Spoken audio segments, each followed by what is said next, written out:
This is KM Wyland, and you are listening to the Helping Writers Become Authors podcast. I hope you enjoyed this week's episode, The Writer's Inner Critic, 10 Ways to Tell if Yours is Healthy. The writer's inner critic.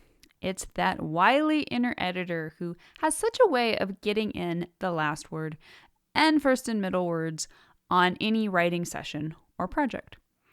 Most of the time, when writers speak of the inner critic, there's a fair amount of self-deprecating exaggeration of how ruthless that little voice can be. We joke about the inner critic as a universal experience, but for many writers, at one time or another, the inner editor can turn into a counterproductive tyrant. And yet, as I wrote in a post long ago, the inner editor is really a writer's friend. When healthy, the inner critic is that guide in our heads showing us how to improve. Every writer needs an editor, after all. Without a healthy inner critic, our writing would inevitably drown in a sea of self-indulgence. The critic in our heads drives us to be better, to discipline our technique, to exert the energy and effort to do our best, and then learn how to make it better. So, why do so many writers struggle with their inner editor?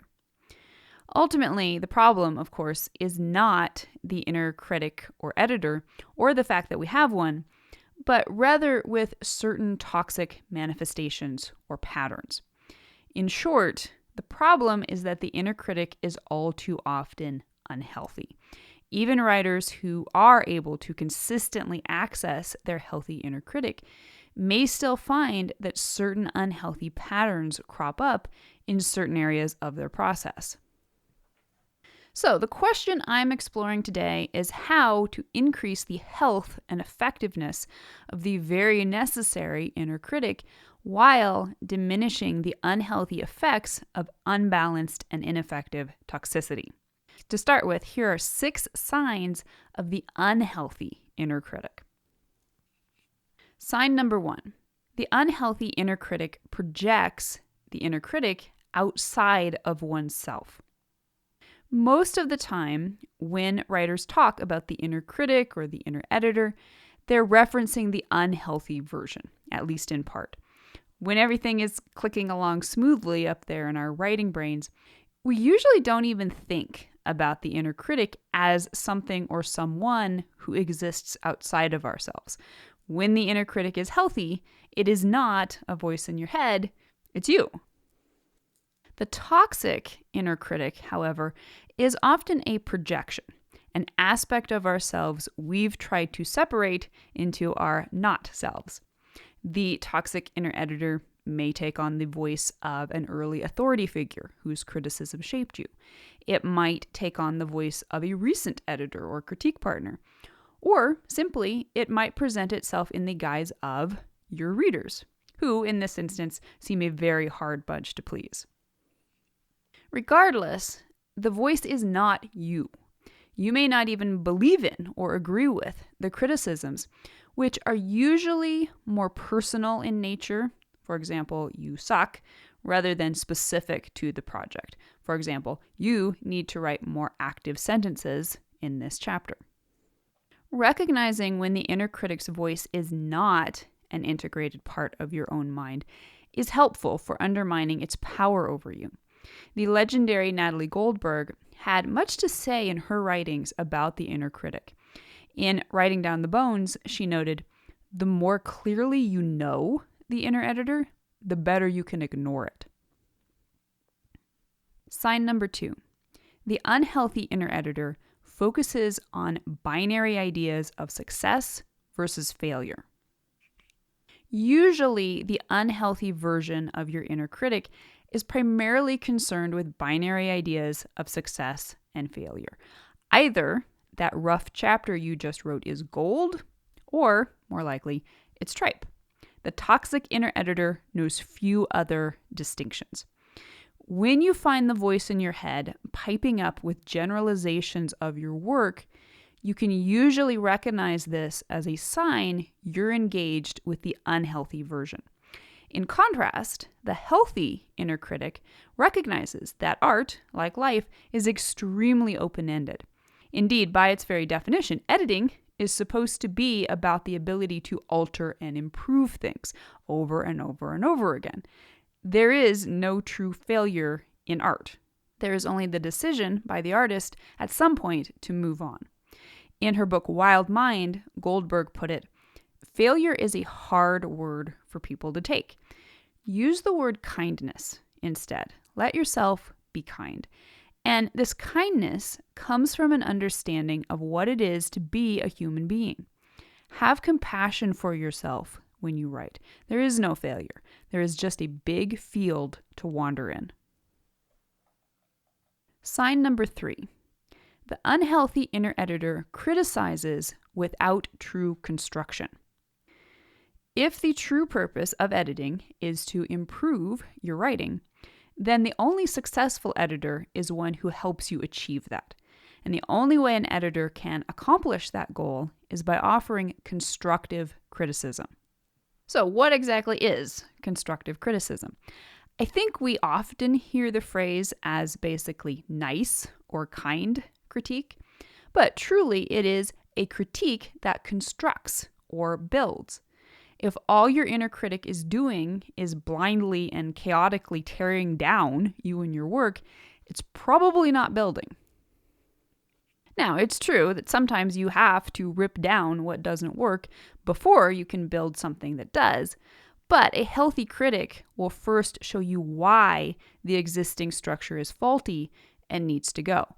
If that voice in your head is a demand to destroy with no guidance for how to build it back better, that's a toxic voice. Sign number 4. The unhealthy inner critic shames or guilt trips. At its most unhealthy, the inner critic not only undermines your confidence in yourself and your work, it even goes so far as to drag up feelings of shame or even guilt.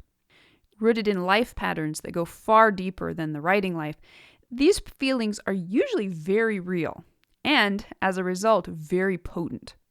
But when examined objectively, they usually have no realistic grounding or context within the work itself. After all, is shame ever going to be a truly proportionate response to something as inconsequential as writing a dumb story? Now, the first step here is simply to realize that however real the feelings of shame or guilt may be in your life, they probably have nothing to do with your writing. Even if you are the worst writer in the world, which, if you care enough to be listening to a podcast like this, is highly unlikely, your writing is nothing to feel unworthy about. In fact, as far as I'm concerned, your incredible courage in writing at all would seem to indicate just the opposite.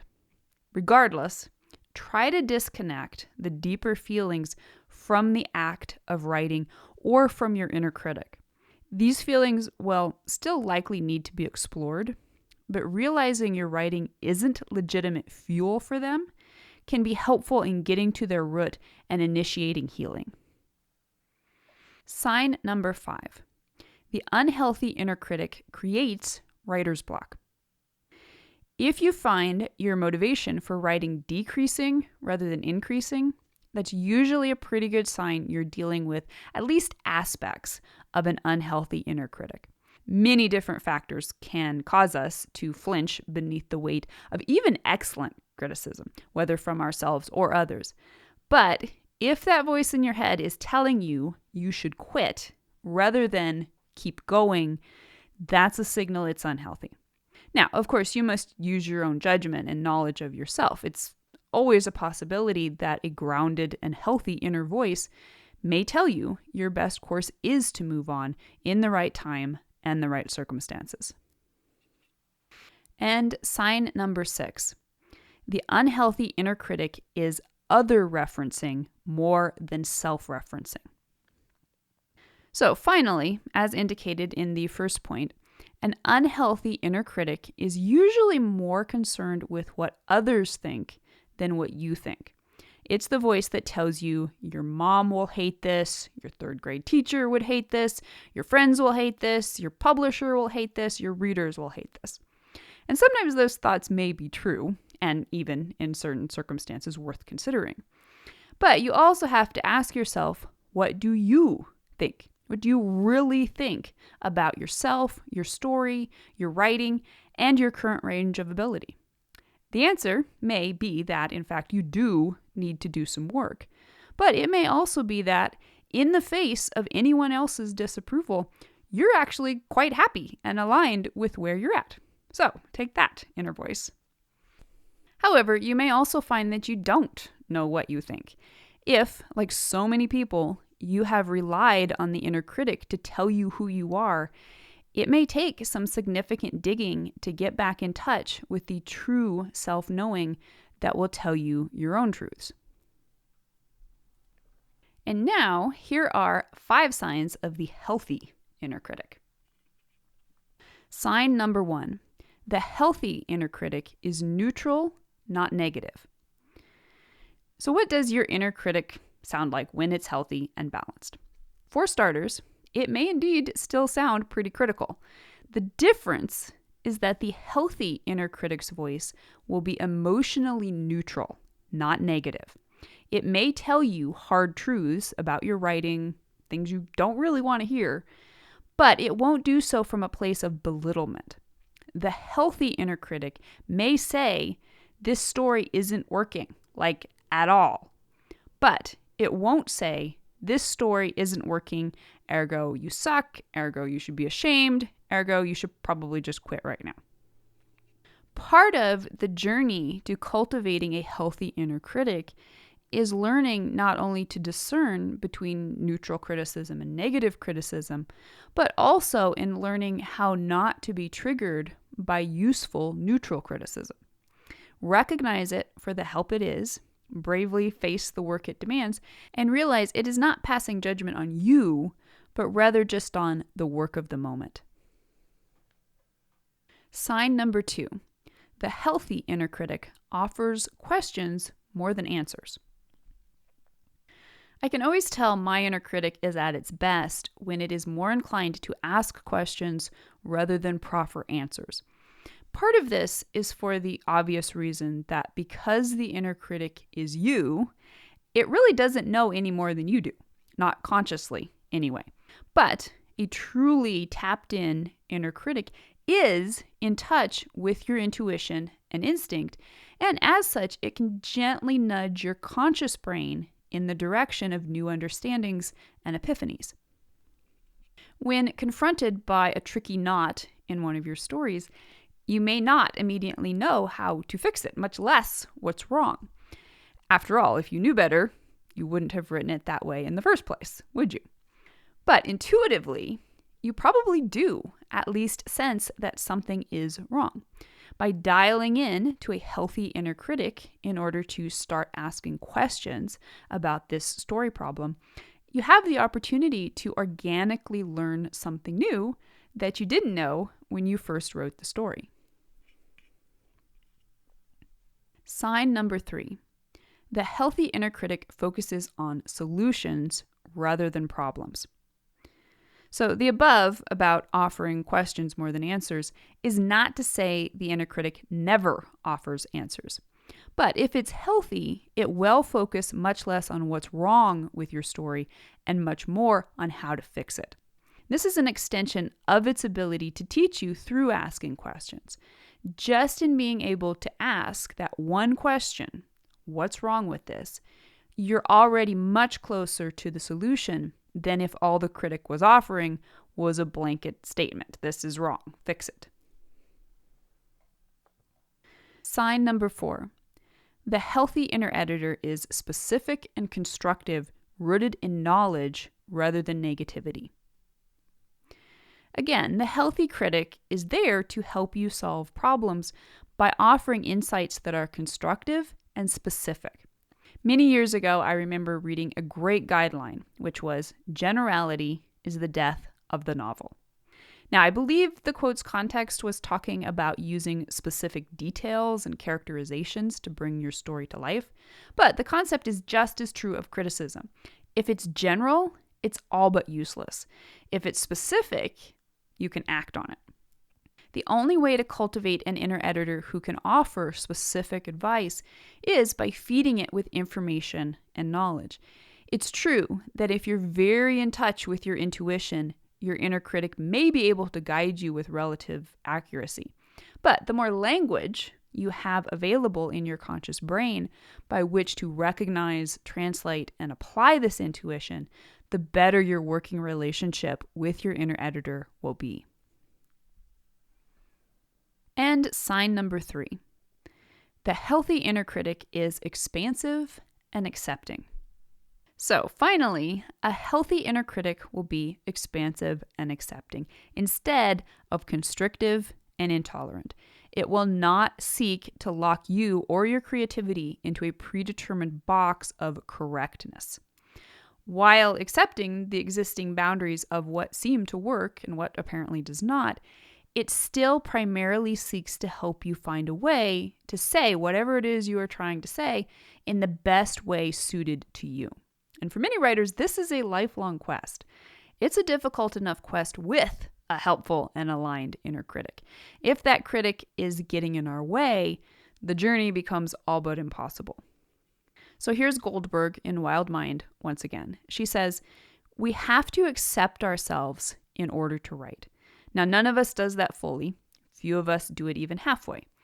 Don't wait for 100% acceptance of yourself before you write, or even 8% acceptance. Just write. The process of writing is an activity that teaches us about acceptance." Ultimately, the cultivation of a healthy inner critic stretches far beyond the writing desk and indeed opens up the potential for life-changing implications in overcoming personal patterns.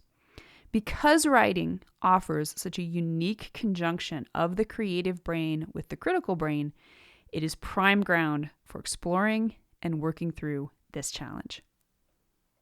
Now, I hope you'll stop by the site and tell me your opinion. What has your experience taught you about improving the health of your writer's inner critic? If you'd like to be part of the word player community over on my site and join in the conversation on this subject, be sure to stop by the website at helpingwritersbecomeauthors.com. You can always find a transcript of the most recent podcast and add your voice to the discussion by visiting the first post on the site's homepage. And don't forget that if you're looking for an older post, you can always find those by putting the podcast title in the search field at the top of the right-hand column. If you enjoyed this podcast, you can subscribe on Apple Podcast, Spotify, and Amazon Music, or whatever your favorite podcast platform may be. And if you'd like to do something to support helping writers become authors, it always means a ton if you're able to leave just a quick rating or review on your site of choice. Also, many thanks to those who support my work on Patreon. Your patronage helps make helping writers become authors and its many resources available to writers everywhere. If you're interested in becoming a patron, you can find out more at patreon.com/kmweiland. Thanks so much for listening to the Helping Writers Become Authors podcast, and be sure to check back again next week.